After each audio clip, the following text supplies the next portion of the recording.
آج کا جو سبق ہے، کچھ ساتھیوں کا خیال تھا کہ بورڈ پر جو ہے دادا دادی کے سلسلے میں کچھ وضاحت کر دی جائے۔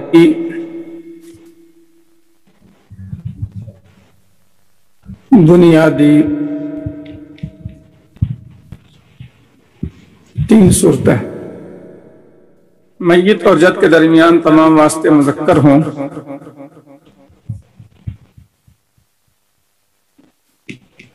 جیسے اس میں قلم بھی صاف نہیں دے رہا، دادا پر دادا۔ اس کا حکم کیا ہے؟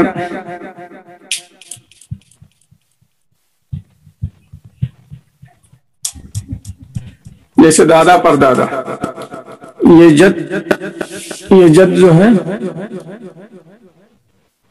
یہ جد صحیح ہے۔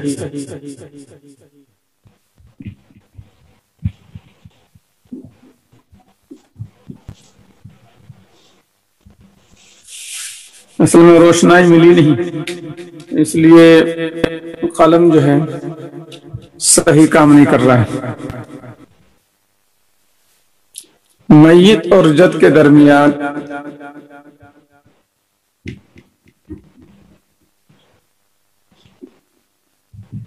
تمام واسطے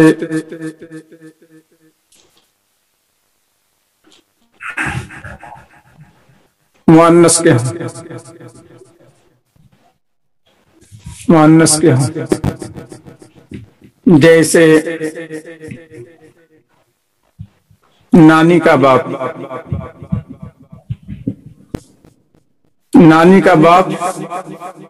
ابو،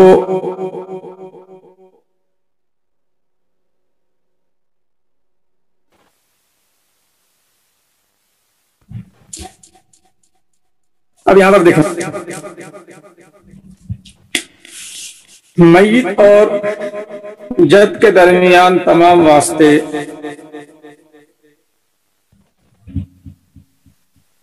یہ کیا آ رہا ہے؟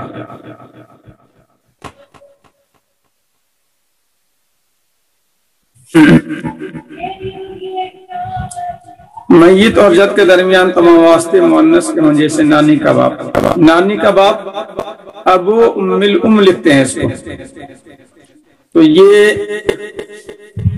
اب جو ہے زیر بحث ہے، یعنی زندہ ہے، باقی جو ہے مردہ ہے۔ یہ میت ہے، مرنے والی کی ماں کا باپ، یعنی نانی کا باپ، تو زندہ خالی اب ہے، تو بیچ میں دونوں واسطے مؤنث کے ہیں، تو یہ جد کیا ہے؟ فاسد ہے۔ ایک بھی مؤنث آ جائے تو فاسد ہے، یہ جد فاسد ہے، یہ جد فاسد ہے۔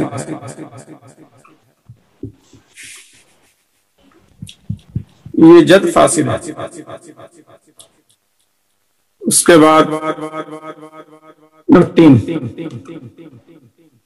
میت اور جد کے درمیان، اب روشنائی بھی ختم ہو گئی، روشنائی ملی نہیں، اور جد کے درمیان کچھ واسطے مذکر کے ہوں اور کچھ واسطے مؤنث کے،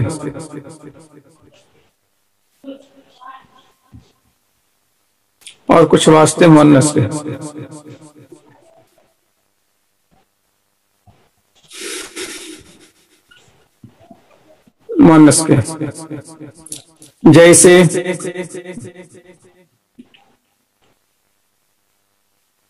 نانا کا باپ،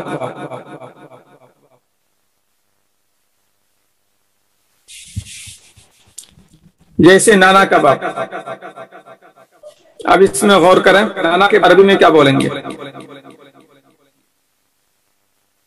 امو، ابی الاب،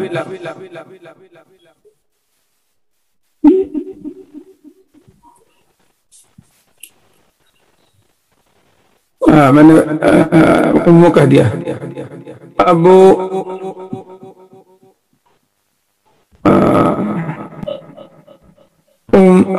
ابی الام،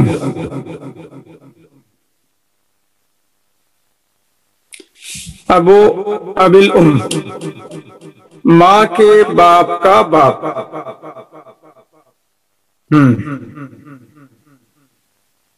نانا کا باپ، ابو ابی الام۔ اب زندہ کون ہے؟ زندہ خالی ہے، اور یہ مردہ ہے، یہ مردہ ہے۔ مرنے والے کی ماں کے باپ کا باپ، نانا کا باپ۔ یہ جد کیا ہے؟ یہ جد جو ہے فاسد ہے یا صحیح ہے؟ یہ جد جو ہے فاسد ہے، اس لیے فاسد ہے کہ ایک مؤنث تو آ گئی کم از کم بیچ میں، یہ جد فاسد ہے، یہ جد فاسد ہے۔ چلیے آج کسی طرح سمجھ جائیے، قلم میں ڈھونڈ کے لاؤں گا انشاءاللہ کل، آج کسی طرح کام چلا لیجیے۔ یہ جد جو ہے فاسد ہے۔ کیوں فاسد ہے؟ میں نے کل بتلایا تھا کہ ایک بھی واسطہ مؤنث کا آ جائے تو جد فاسد ہو جائے گا، چاہے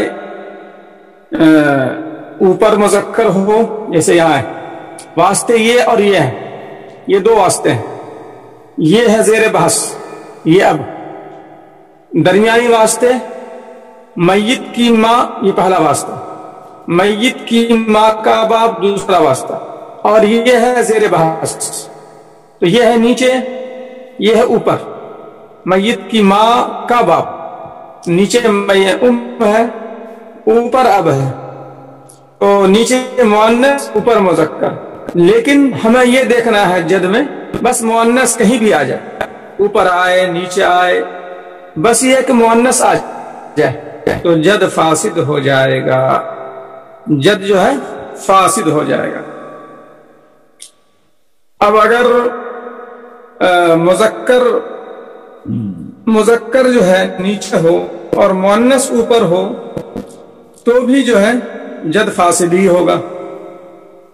یہاں پر تو ام نیچے ہے اور اب جو ہے واسطہ یہ والا دیکھ رہے ہیں آپ نشان بیچ والا، اب یہ اوپر ہے، میت کی ماں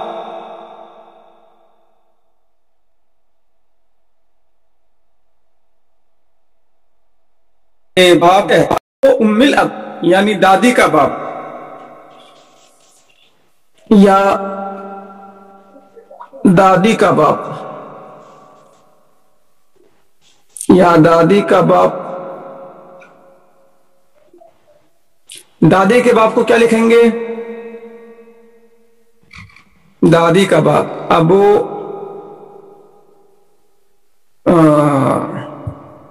ام الاب، دادی کا باپ ابو ام الاب۔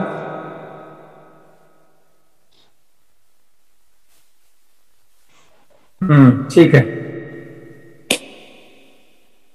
اب مسئلہ زیر بحث کس کا ہے؟ اس اب کا ہے۔ مرنے والے کے باپ کی ماں دادی ہو گئی، دادی کا باپ یہ ہو گیا، یہ ہے زندہ اور یہ موجود نہیں ہے، یہ موجود نہیں ہے، دونوں واسطے موجود نہیں ہیں، تو اس اب تک پہنچے ان دو واسطوں سے، یہاں مؤنث اوپر ہے، یہاں مذکر نیچے ہے، پھر بھی یہ جد کیا ہے؟ فاسد ہے، پھر بھی یہ جد فاسد ہے۔ جدہ میں تھوڑا فرق ہو گیا ہے، اس لیے میں مذکر اوپر مؤنث نیچے والی بات جو کر رہا ہوں، جدہ میں فرق ہے لیکن یہ کہ جد میں فرق نہیں ہے۔ اور کل کی گفتگو میں جو بات آئی تھی وہ یہ ہے کہ دادا کی 3 صورتیں میں نے پیش کی تھیں اور دادی کی 4 صورتیں پیش کی تھیں، اور یہ کہا تھا کہ ان صورتوں کو یاد رکھیے تو باقی جتنی بھی صورتیں آپ کے سامنے آئیں گی جتنی بھی صورتیں آپ کے سامنے آئیں گی، چاہے 12 صورتیں آ جائیں، چاہے 20 صورتیں آ جائیں، ان تمام کا فیصلہ آپ کر سکتے ہیں ان اصول سے۔ تو آپ غور کریں، دادا کی 3 صورتوں میں پہلا والا جو ہے بس وہی جد صحیح ہے، دوسرا بھی جد فاسد ہے، خالی درمیانی واسطے تمام مذکر ہوں تبھی جو ہے جد صحیح ہے، دادا پر دادا۔ اس کو عربی میں کیا بولیں گے؟ دادا کو ابو الاب، اور پردادا کو ابو ابی الاب۔ لکھا ہوا نہیں ہے لیکن آسان ہے، دادا کو آپ لکھ لیجئے ابو الاب، باپ کا باپ، پردادا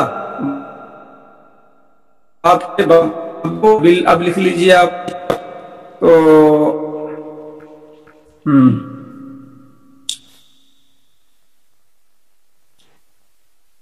اس کو آپ جو ہے میرے خیال سے سمجھ گئے ہوں گے آپ۔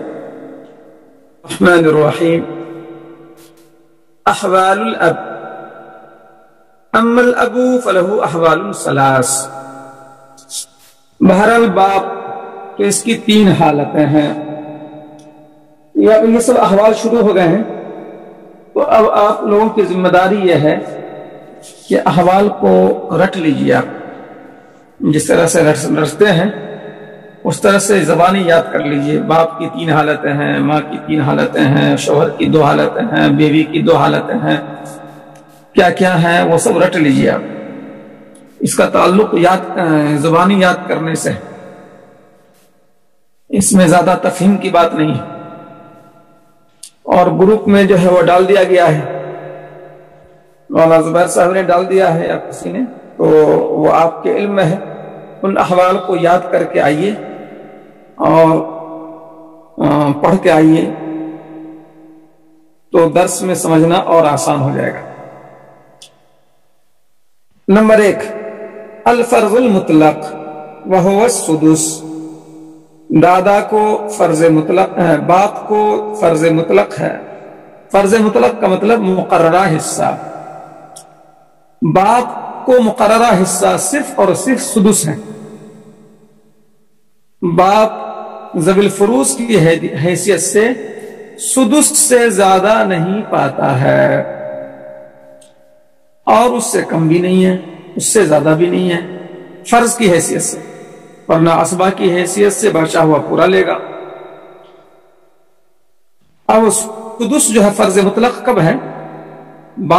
باپ کو چھٹا حصہ کم ملتا ہے تو لڑکا کی موجودگی میں یا پوتا کی موجودگی میں، یہ آگے دیکھ لیں، وذالک مال ابنی او ابن الابنی وان سفل۔ بیٹا کی موجودگی میں ایک بھی بیٹا ہو یا ایک بھی پوتا ہو، اگرچہ نیچے تک ہو، یعنی پر پوتا ہو یا لکڑ پوتا ہو، تو مذکر اولاد نیچے تک میں کوئی بھی مذکر اولاد، میت کی مذکر اولاد نیچے تک میں کوئی بھی ہو، ایک بھی، تو دادا کو باپ کو فرض مطلق یعنی چھٹا حصہ ملے گا۔